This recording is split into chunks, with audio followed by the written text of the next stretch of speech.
Tim, I have 2 updates before we even get to the weekly updates. Is that allowed? Number 1, if you were listening to this on Saturday morning, I am probably still running in my marathon. Yeah, you're doing the Salt Lake Marathon this weekend. Yeah, might as well. Good form of stress relief, so I'll be out there. So wish your guy well over here if you're listening this Saturday morning. Number 2, and much more relevant to the show, one of the local card shops in Salt Lake City is moving, Tim, within like a mile or 2 of us, of both of us. It's going to be so bad for my budget, just so bad. Because there was this barrier to our last local card shop, for better or for worse, right? It was like just far enough that it's like, nah, I can't just wander over there. You know? Right, and the hours of the shop, I think maybe they've changed, but yeah, the hours had always closed a little bit early, and with both of our work schedules, we were never able to get there after work. But this shop, I mean, we cannot get home without driving past it. It is not physically possible. You just watch me. I'm going to start taking detours. You can. There's an Adam. Oh, it's a 101.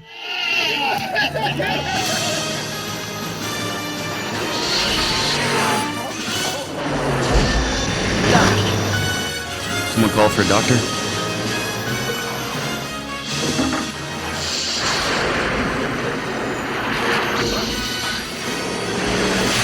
Always entertaining, accidentally informative. We are bringing nostalgia and camaraderie to the hobby. That's Tim. I'm Chad. This is Back to the Future Podcast Season 2. Timmy, you had a title for this episode? It's not on my sheet. I don't know where it went. What's the name of this episode here? Size doesn't matter. Size doesn't matter. I think I didn't want to read that. What? Well, size has kind of been an issue for me over the years. I don't want to get too personal here, but I'm a man of short stature, Tim. I am too. We're equal. I like it. Mm-hmm. Well, Tim, we are going to be talking all things NBA big men this episode. That was the goal. You've got a list of your top 10 current big men. Boy, that's going to be a problem this episode, apparently. And then we're going to talk card values of big men and maybe why they haven't hit. And Tim, I'm going to give you a little teaser. It's all going to change this decade. Is it? It's all going to change. Why? You'll hear about it at the end of the show. But before we get there, Tim, weekly updates. Yep. I got a little something. Right? Aren't we doing the size thing? Right? So size doesn't matter. 3 minutes in, I'm broken. It's the end of the work week for us. And it's late. It's right after Tim's shift. It's going to be an entertaining one here, folks. Oh, man. Unintentionally, but here we go. This isn't going to play well. We're so mature. Playing right into this, I was fecking last Saturday. My wife was out of town, so I did some self-fecking, which for everyone, friends, eBay, cards, and cocktails. That's just, you got to come up with something better. That's what it is. It's a trend that's taken over the hobby. Fecking, okay. So get on the old eBay, go down that road. Of course, I'm looking at the Disney cards. We talked about that last week. I won't rehash it, but I did find a Mickey card numbered to 20, and that is the Eternal Force. Oh, you got it in hand. And I bought it, yeah. So it was an auction that I won, put in a max bid, and I was actually really, really happy with the price. Probably don't need to disclose it because it's not going to age well, I'm sure. But got it for about half of what the most recent one of these sold for. And again, there's only 20 of them, so you're not going to get a lot of comps. No, but that seems pretty good. You didn't overpay.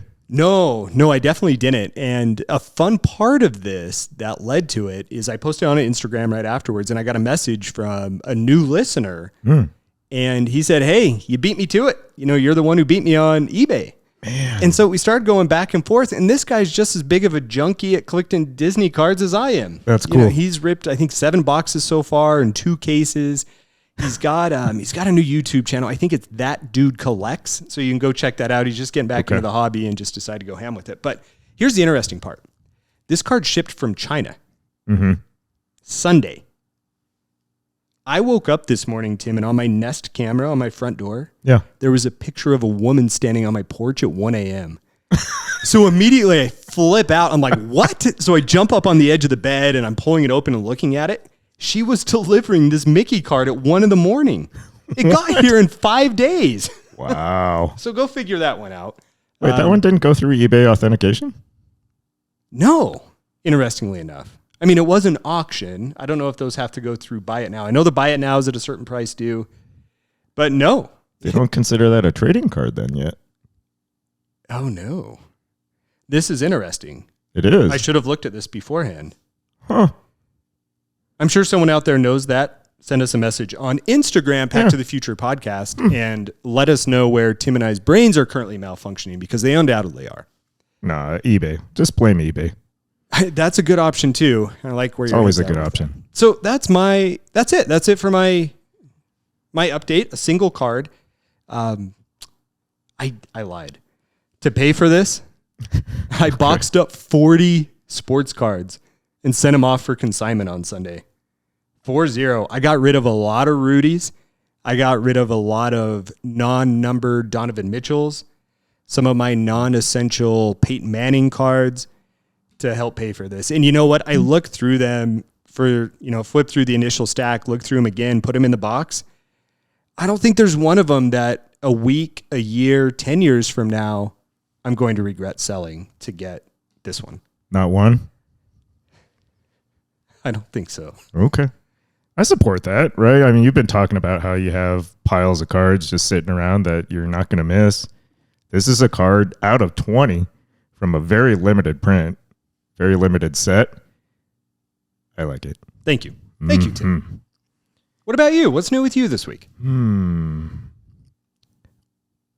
Well, it's going to be trouble. So we live 3 minutes away from Target. Right. And I tend to do a lot of grocery and errand shopping there. Retail product has been widely available this year, and I just cannot resist at that price point. Oh, $15 for a hanger pack. Don't do it. I did it though. Why? Those baseball boxes that we got, I know you hit like a lovely little piece of whatever from baseball.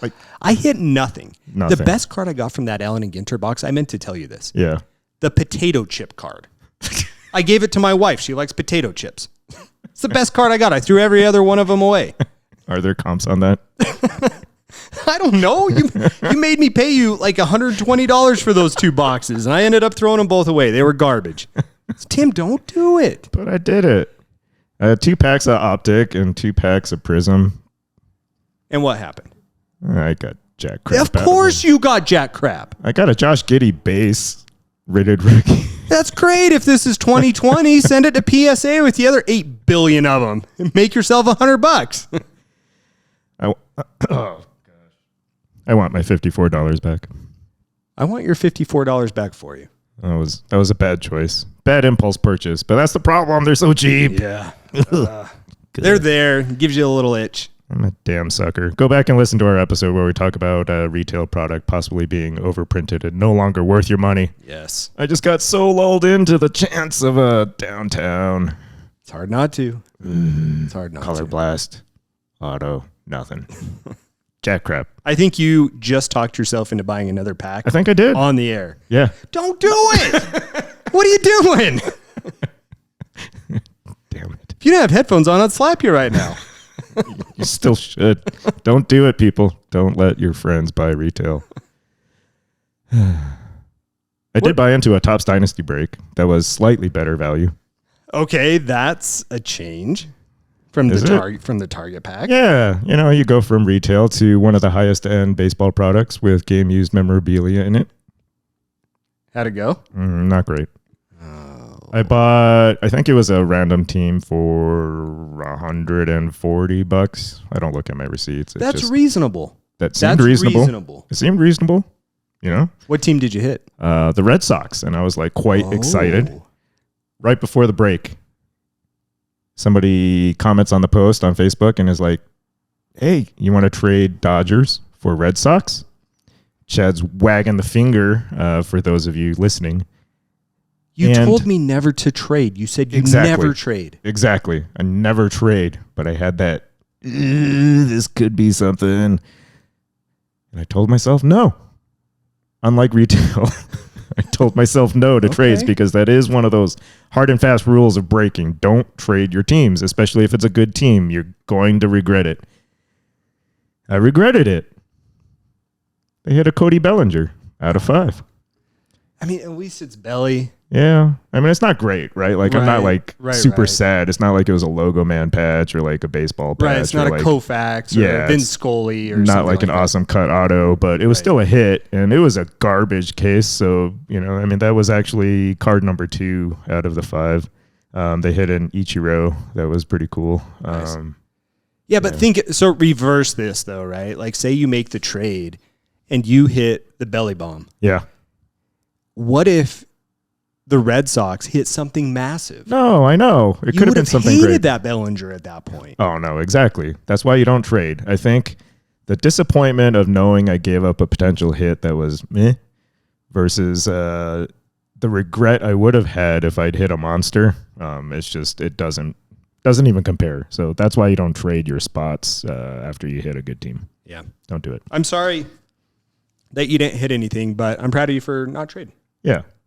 I mean, I've seen what happened, right? That's how I hit that Trae Young Logo Man diamond card from Flawless Basketball because somebody sold me the Hawks at the time for a dirt cheap price. So that's right. That's why you don't trade. You had a rough day or a rough week, Razin. I did. I mean, you were grumpy as hell on your text this week. And I can tell. I mean, this even goes back to season 1. Oh, yeah. No. Oh, yeah. We had sideshow texts last year going on trying to figure out how much you had lost razzing based off the tone of your text. Like, there were different tiers of it, too. Oh, it's like if you gave a one-word answer, it's like, oh, God, he probably lost like $500 this week. If you would just respond with like a thumbs up to something that was like a yes or no question, we're like, oh, shit. Says the guy this guy's down $1,000. Says the guy who threw like 5 thumbs up in the text thread this week. I was mad. No, it wasn't great. Just so you guys know that I don't always win, which is true of any gambler. My losing streak is somewhere around the like $3,000 to $4,000 mark, but I broke it this week even this morning. Oh, I ended one of the Razzes ended last night, and I was quite exhausted after. Never mind, but. Woke up this morning and checked the results, and I had won a Patrick Mahomes red and yellow rated rookie PSA 10. Nice. Yeah, it's a nice card. I do not own any Mahomes. I technically don't own it yet, mostly because it's not in the mail on its way here yet. Right. It's mine. Yeah. What type of value is that card? Do you know? Was the line was at 10 at $160 a spot. Oh, so that's nice. $1,600, slightly under comps, but off-season comps are subject to drop anyway. Well, you hit that Luka, now you've got the Mahomes. I mean, both of those are nice. There's 2 nice trade pieces in that $1,500 range. That's pretty easy to move. That's fairly liquid at any card show or in the hobby. Well done, Tim. Yeah, I like it, but that helped. Very nice. Anything else for this week? That's it.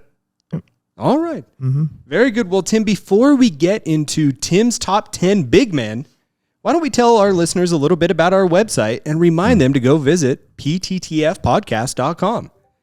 You can get all of our episodes. There are links to our YouTube videos where you can see me slapping Tim here on the show. But also check out our affiliate links there. We have promo codes for Zion cases where you get 10% off with promo code PACK. We've got our eBay affiliate link where you click on it, you go shop as normal, and we get a small commission in the process. So again, we encourage you go check out pttfpodcast.com. Trying to say that on the air, like smooth without screwing that up, is more difficult than what you would think. It is, especially when you're tired.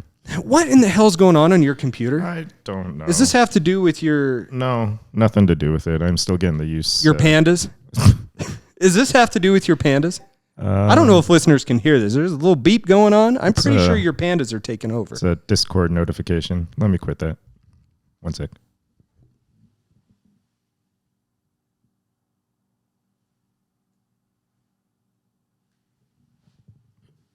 Happy? Well, yeah, now we're back to the show after a 15-minute delay to clean up your panda message log over there. Well, Tim, You've got some good NBA. Wanted to bring back a major sport, a good topic to the show this week. And Tim, I love what you've put together. Do you want to take it away? Well, apparently you don't, because you're going to eviscerate my butt later. I am, yeah. That's without a doubt. Well, I just, for the fun of the NBA playoffs and then the MVP discussion this week, inspired by that mostly, Giannis, Jokic, and Embiid started this little list. And, I agree. Those are probably the top 3 out of the top 10, but it made me think, what's the rest of the top 10 actually look like? You'd think it would be a fairly easy exercise, but the quality of big men, it does tend to drop off over time or fairly quickly. But the point of going through this is just to see, if you agree with me or not. And I know you generally don't. So. And so far, we're sticking purely with play on the court. Play on the court, the eye test, personal recollection, personal opinion, based on absolutely nothing objective. Okay. That sounds good to me. Perfect, right? I like it. I like your top 3 so far. I think they sound good. What about the order? What's your top 3? So I think if you're going to put Giannis in there, you have to put Giannis number 1. He's won a title. The Joker is not. That's always the argument, right? If we're starting a team right now and you have those 2 in front of you, you're picking Giannis over the Joker. And it's not even a question. I redact that. It is a question. Just like that. Yeah. But Giannis is the guy. I have to agree. I mean, best player on the best team, has won a championship. But I don't know. For me, I think I still like Jokic better than Giannis. Really? Yeah. And to me, it's not to demean the Joker at all. He's still an incredible player, obviously. I mean, for the size he is, putting up the stats and doing the things with the ball that he does is incredible, and most people can't do that. But I like the top 2 to 3, regardless of order. I like where you've got them. Okay, that's fair. I think both of them are just such unicorns, Right. And I don't think you could really make a wrong choice there. Embiid, I just had to put at number 3. I just don't see it. I mean, he puts up these pretty stat games. He every now and then wakes up and unleashes the beast, but I don't know. He's incredible. And to be honest, we're not West Coast guys, but being in Utah, we don't see a lot of East Coast games. We don't, and that's fair. Now, watching him in the playoffs so far, he hit this fadeaway jumper that reminded me of the mailman. Yeah. I mean, it looked just like it. Yeah, he does that. I mean, I'm yelling to my wife and, hey, honey, it's the mailman. She doesn't care. No. But the fact that he can hit those, of course, he can hit the 3. Yeah. He's incredible. Did you see that quote about him saying how he learned to shoot? No. I'm going to butcher it because I'm terrible at recounting what people say word for word, but it was somewhere along the lines of, I learned how to shoot by watching, not the best in the game, but I just started watching YouTube videos of white guys shooting jumpers. I did hear that. Because he was white guy shooting 3s. Yeah, because there's always that random white guy at the gym that's just always stroking 3s. I thought that was a joke. No. Well, it worked for him. The dude can light it up. That was fantastic. So I'm a big fan of Joel Embiid overall, but I had to put him behind Jokic and Giannis. Now, your number 4, I have issue with. I know. I even put in parentheses. So explain. Say who it is and then give some explanation. It's Kevin Durant. I mean, tall, height-wise, tall enough to be one of the big men in the NBA. I know he doesn't play center. He always plays out of position for what he could be playing. Okay. But he's a tall guy. If you're going off height, fair. Now, let's go back to the same argument I made for Giannis. If you've got those 4 guys as top 4 and Kevin Durant is there, are you picking him 4th? Yeah. Wow. Yeah. Why? I don't know. Age, injury risk? Does that play a role in it, or? Kevin Durant is such an awesome pure scorer, right? But just something about his style of play, like it just doesn't scream dominance to me. He doesn't go down. I love that you said it. You're going to get absolutely annihilated for that. I know. It's fine.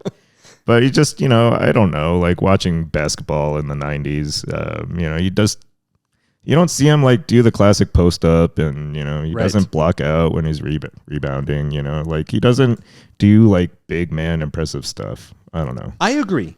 Yeah. I agree. He's I a don't shooter know and a that I scorer. can vocalize what that is, but Yeah. the sense of what you're saying, I agree with. Hmm. Your Number next 5. one, I hate. Everybody's gonna hate it, right? Mhm. I mean, he's a Laker. He's AD. Anthony Davis. If healthy, he's a beast. I mean, like I remember watching him when he was on the Pelicans. I was like, this guy is unstoppable. He's gonna be a force in the NBA for a decade or more. Right. But he's always hurt. Yeah, he's hurt. I don't love his style of play. I don't love his grit or lack thereof. Not a huge fan, but fair enough. You can put him there because your next set is interesting. I just literally said after those 5, like you hold a gun to my face and say who's number 6, and I wouldn't be able to tell you. Right. So the list that you have here, Ayton, Cat, Karl Anthony Towns, Gobert, Adebayo. I'm not even going to read the other name that you put on there. Get out of here. Why? Zion. He counts. Oh. If you're buying into hype, sure. Okay. I mean, he's big. I mean, Gobert's interesting. Ayton's interesting. Gobert's had an awful year. That trade now is looking like one of the worst trades in NBA history. So bad. You right? knew that, right? Just with Just looks absolutely awful. Ayton and Cat, though, when they play well, I would consider putting them ahead of AD. I think that's fair, but neither of those guys has it. Like they just don't show that like willingness or desire to just purely dominate a game. I mean, Right. Anthony Towns, he's super gifted. I mean, like the first quarter of like game 1 of this playoff series, I was like, this guy's good. What happened to him? But then in game 2, he no-shows, and they lose because of his absence. No, like just exactly. completely Just disappears. Ghosts. Yeah, I know. Of round 1 of the playoffs for those who are listening to the show later. Yeah. Let's round this off here, and then let's dive into some cards, Tim. So do you want to talk about the next 2 lines that you've got here? I'm going to let you read those, not me. With no context, I messaged Kyle at Wax Museum Podcast this week and was like, Sabonis or Turner? And without hesitation, he was like, Turner. Of course. It's different styles of play. I mean, technically different positions. I get it. Sure. Turner, there was like some stat that I like remember glossing over at one point, and he's like the only center in NBA history or something that's like averaging like 3+ blocks a game and like 10+ rebounds or something ridiculous. No kidding. Yeah. If that stat's wrong, you just induced a I seizure know. into Kyle. I know. at this Kyle, exact just moment. correct me. Just go ahead and correct me. It's fine. But the other stat besides the blocks, I'm getting wrong. But he's on a list of 1. Okay. Yeah. Fair enough. Yeah. Good But player. It doesn't and- strike me as that, but I mean, he could be in that top 10. Okay. Nikola Vucevic. I was supposed to be excited about this trade, like he was supposed to be the center. He was supposed to be like Jokic light that was supposed to like put the Bulls over the top. I should have been really excited, but I remember reading the little news tick in the feed and saying, Sure. Sorry, Justin, out there at late 90s B-ball, right? Sorry, bud, but I don't know. Maybe you felt differently. Maybe you were sad. You were probably sad because you love your Magic, but what the Bulls gave up, I mean, I wasn't too sad about. Wendell Carter Jr., don't miss him. Otto Porter Jr., easily replaceable, don't miss him. We did give up 2 first-round picks, which is... That's a lot. It's a lot.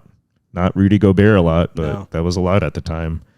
And I don't know. He hasn't been like the massive difference maker, I thought. And I just really haven't liked watching him.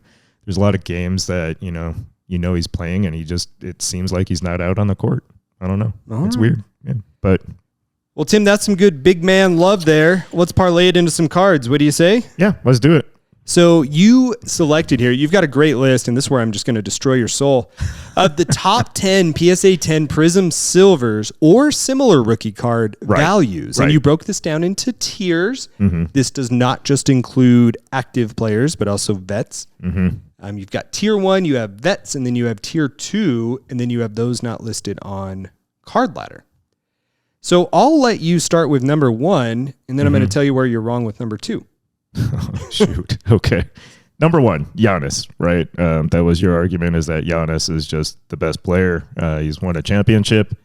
His 2013 Prism Silver, Pop 79, last sale was $15,000. And you're making this list based off of the value, the highest value of their rookie. Correct. Correct. Descending order. Okay. Yep. Which is good context, and I should have pointed that out. That's okay. Yep. Okay. Big card. That's great. Mm-hmm. Tell people who you had as number 2. Number 2 is Wilt, based on his 1961 Fleer rookie card. Pop 2. Wow. PSA 10. Pop 2. Which is 14,000? Yeah. It's incredible that it's that low. That's a crime. I mean, that card in itself shows the entire lack of disrespect of big men in the card market. All the disrespect of the big men. Yes. Yeah. In the card market. Mm-hmm. But that's not the number 2 highest priced big man card. Oh, come on. You didn't even have time to do research this week. Get out of here. You left out Dirk. If you were going on height alone, you left out Dirk, who would come in at number 2 with his 1998 Topps Chrome Refractor. Oh, okay. Last sold, according to Card Ladder, in 2021. Keep that in mind. It's a while. For $18,000. Oh, okay. So it's interesting, though, because number 1 and number 2, Giannis and Dirk, neither of which played, respectively, like a traditional, what we think of as a big man. Correct. Yeah, Dirk was like the first unicorn big man, I think. And how Wilt is still below those guys. I mean, those two are all-time greats. They're both going to be Hall of Famers. How Wilt is below them, it's recency bias. That That's all that is. Yeah. So who do you have next? Technically tier 1. These are all the modern players that we touched on earlier, but Jokic, Durant, Davis, and Embiid.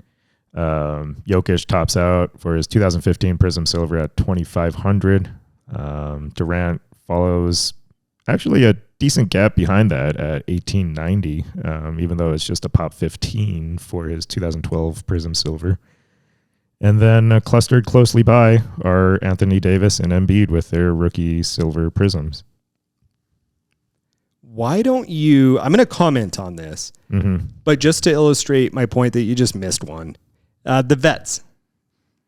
Rally off the 3 vets that you got. Sorry. Next. Yeah, I'll keep going. But yeah, no, the next cluster of vets, I mean, I consider them a different tier because value-wise, they dropped under the $1,000 threshold. Oh, I see. Okay. Yeah. But that includes, so kind of like Dirk, I think of Shaq, Pau Gasol, and Dwight Howard as really dominant big men of recent memory. Okay. And Shaq doesn't have a silver prism, obviously, but his 92 Fleer Gold, I considered, at least not his base. $919 was his last sale. That's a Pop 799, so pretty high. That probably would be a higher price if it was lower Pop count. Pau Gasol, people forget how good he was, I think, but his 2001 Topps Chrome Refractor, $650, Pop 48. Dwight Howard, I know he didn't age well, but his 2004 Topps Chrome was about $500 as the last sale.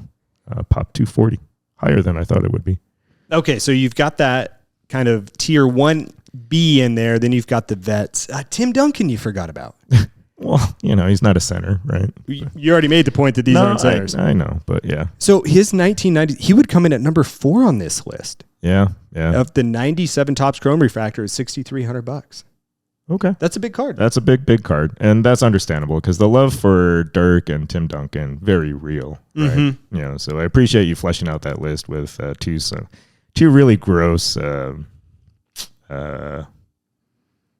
blanking on the word again, as usual, omissions. Yeah, sure. Yep. Sure. Mm-hmm.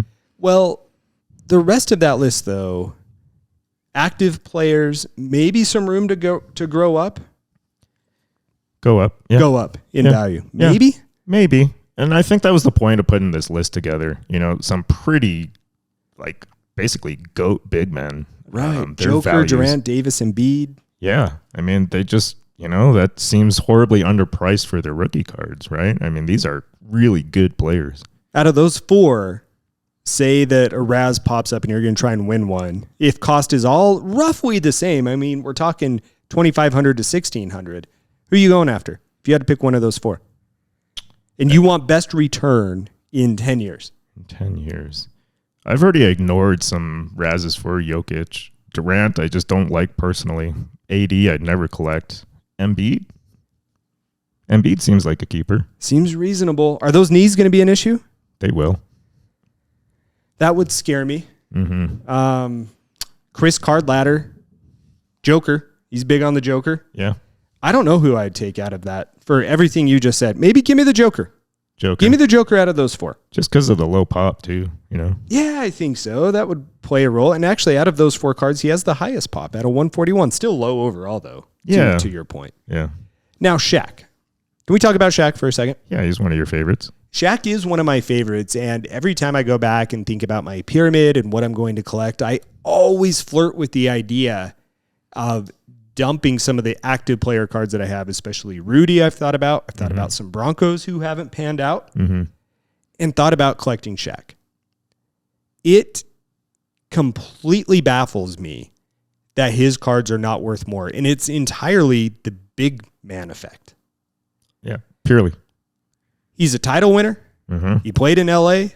He still is in the basketball world, obviously, with his gig on TNT. And he's very likable that way. And he is. Yeah. So that to me just doesn't make any sense. And of course, the example that you gave, that 92 Max era, and so you're not going to get that low population count rookie card for Shaquille O'Neal to really spike up. But I'm still shocked that it's not more. Yeah. I think that has to correct over time. Yeah. You have an interesting list here for tier 2. It's just such a bad drop off, I mean, like Zion is at the top of this tier 2. I mean, his 2019 Silver Prism is still at $600 holding steady despite not playing like 60% of the games in his career. And that pop is just ridiculous. 1,623 as of the recording of the show. And that's the silver? Silver. That's so crazy how much that has gone down. Do you remember when I had 2 of his base PSA 10s? Yeah. And I sold them for $700. And I sold them right at like the last day. They were in the 700s and they've tanked. Yeah. Now the silver for 600. Yeah. Doesn't surprise me, but it's just wild. No, it is. But, the other guys on that list that I just randomly included. So Cat, Domantas Sabonis, Gobert, Adebayo, and Ayton. Ayton at the bottom of the list for just $61 for his 2018 Prism Silver. Again, ridiculous pop count of 1,590.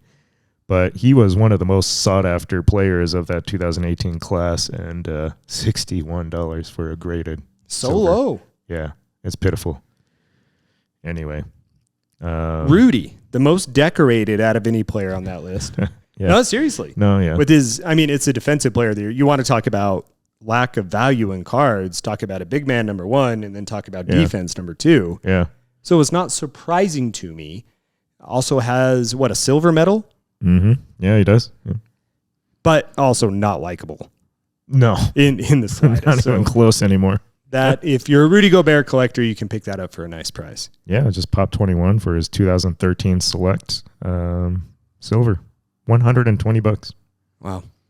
Yeah, that or 2 boxes of Allen Ginter. the potato chips. Get out of here. Well, Tim, I'm going to... Anything else that you want to talk about specifically with these players? Because I've got a hypothetical big picture for you. No, that's it. That's just a good spread of all the different players and just a sense for people out there, like how still just low overall their prices are. Right. Minus the Giannis and Wilds and Dirk, And if you're a player collector who's not necessarily looking to make a flip or to gain money on these cards, potentially a great way to collect is the big man. A little bit cheaper. Right. There's plenty of likable players, that have held up the test of time. It's all going to change. No. It's all going to change. Why is that? You're going to hear it here first. Okay, go for it. In the 80s, you had Magic and Bird. Maybe Isaiah. Sure, throwing him in there. Why not? In the 90s, you had Jordan. In the 2000s, you had Kobe. And you've had LeBron James ever since then. Those are your guys. Who's going to shine in that? Kobe overshadowed Shaq. Those words slurred, but you get what I'm saying. Yeah. We got this new guy coming into the league next year. Wembanyama. Indeed. Mm-hmm. If he pans out, he will change the market around the big man. Think so? Just one guy. Do you want me to read these names off again? 1980s, Magic and Bird. 1990s, Michael Jordan. I can keep going if you want. Think about it. Just think about it. I'm just telling you, we've got entire generation. We have 2 generations here. Yeah. Of decades where there has not been the lead player in the league has not been a big man. It's supposed to be Giannis, though. He's getting so disrespected. If he wins another title, maybe that changes before Victor. Maybe. But I don't know. Think about it. I'll think about it. All right. Thank you. That's the best you can do, right? Well, everyone, hope it's been another fun and hopefully informative show. That's Chad. This is Tim. I'll get the hang of this. Oh, it's a 101. Oh, damn. That's not it either, man. Wait, hit the other button. Hit that one.